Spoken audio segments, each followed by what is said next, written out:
Hi guys, দেখতেই পাচ্ছ আমি এখানে একটু গরম জল রেখে দিয়েছিলাম নুডলসটা বয়েল করব বলে। তো জলটা গরম হয়নি বলে আমি আবার ঢাকনাটা রেখে দিলাম। তো নুডলসটা এখান দিয়ে রেডি করে নিলাম। নুডলসটা যেহেতু ঢালতে হবে, নুডলসটা রেডি করে আমি মাঝখান দিয়ে একটা কাজ বাকি ছিল বলে সেই আমার পেঁয়াজটা কাটতে হবে, তাই পেঁয়াজটা কেটে নিলাম। এটা কাটতে আমার 2 মিনিট সময় লাগে, তো আমি দেখলাম এটা কেটে রেডি করে নিই। এইদিকে সিমলাটাকে আক্ষা রেখে দিলাম, তো আবার পেঁয়াজটাকে ছাড়াতে হবে, তাই আমি আর সিমলাটা কাটিনি, পেঁয়াজটা ছাড়িয়ে নেব তারপরে। আর এদিকে আমার রাইসটা হয়ে গেল। রাইসটাকে আমি পাখার তলায় দিয়ে সুন্দর করে ঠান্ডা করে নিলাম, যাতে আমার পরে অর্ডার মারতে অসুবিধা না হয়।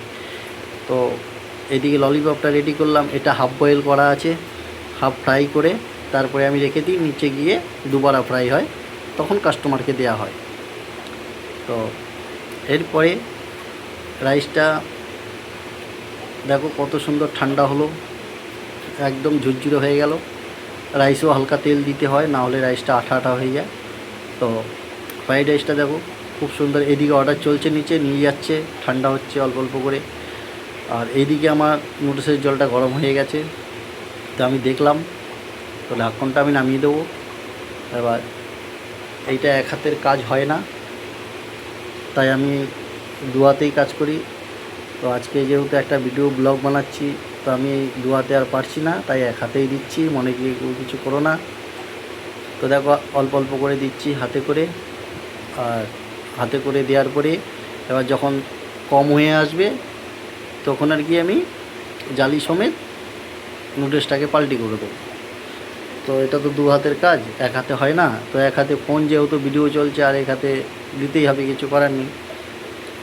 তো দেখো এবার আমি এখানে কম হয়ে গেল, এবার আমি জালি শুদ্ধ এখানে পুরোটাই পাল্টি করে দেবো। এই যে দেখে নাও, জালি শুদ্ধ আমি পুরোটাই পাল্টি করে দিলাম। এবার এইখানটায় একটু নাড়িয়ে দিতে হবে, তো আমি পাল্টাটা হাতে নেব। তো পাল্টা দিয়ে হালকা একটু, এই যে আমি দেখো নাড়িয়ে দিচ্ছি। তো এবার নাড়িয়ে দেওয়ার পরে এটা ভালো করে একটু ভিজিয়ে দিলাম, যাতে গরম জলে ভালো করে বয়েল হয়ে যায়। এবার এতে একটু তেল দিতে হবে, তেল না দিলে নুডলসটা পুরো আঠা আঠা হয়ে যাবে। তো এর জন্য এখানে একটু আমি হালকা দেখো তেল দিয়ে দিচ্ছি। তো দেখো বন্ধুরা, আমি তেলটা নিয়ে ঢেলে দিলাম। তো ঢালার পরে এরপরে আমি দেখো ফাঁকে মাঝখান দিয়ে বাসমতি রাইসটা ভিজিয়ে দিলাম। রাইসটা ভিজলে ভালো হয়, লম্বা হয়, পাকাতেও সুবিধা হয়, বয়েলটা করতে আমার খুব সুবিধা হয়, তাই আমি এটা ভিজিয়ে রাখলাম। এটা একটু পরে বয়েল করে দেবো। তো মাঝখান দিয়ে এই কান্দাস দেখো পেঁয়াজটাকে কেটে রেখেছিলাম, ছাড়িয়ে রেখেছিলাম, সিমলাটাকে বারিক কেটে এর সাথে একটু মিক্স করে দিলাম। তো এটা আমাদের নুডলস ভাজিতে কাজে লাগে।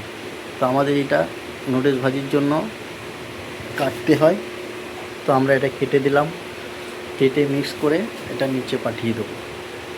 তো এর মধ্যে দিয়ে আবার আমাকে কিছু কিছু কাজ করতে হয়।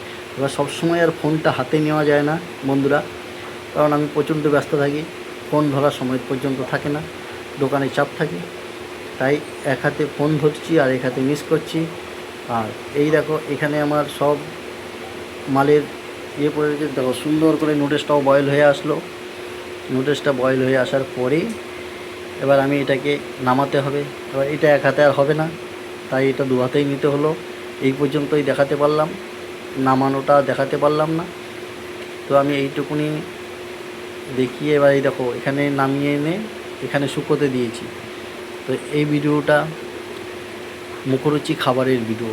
যাদের যাদের মুখরোচি খাবার, চাইনিজ, ফাস্টফুড এসব খাওয়ার ইচ্ছে, তারা দেখতেই পাচ্ছ কত সুন্দরভাবে এগুলো আমরা বয়েল করি, ফ্রাই করি, তারপরে এগুলো বানাই। তো যার মুখরোচি খাবার খুব শখ, তারা দেখবে, তারা কমেন্টে জানাবে তাদের কীরকম লাগছে, তারা আমাকে বলবে অবশ্যই। আর যদি তোমাদের ভালো লেগে থাকে, চ্যানেলটি সাবস্ক্রাইব, লাইক, কমেন্ট, শেয়ার করে পাশে থাকবে। Thank you.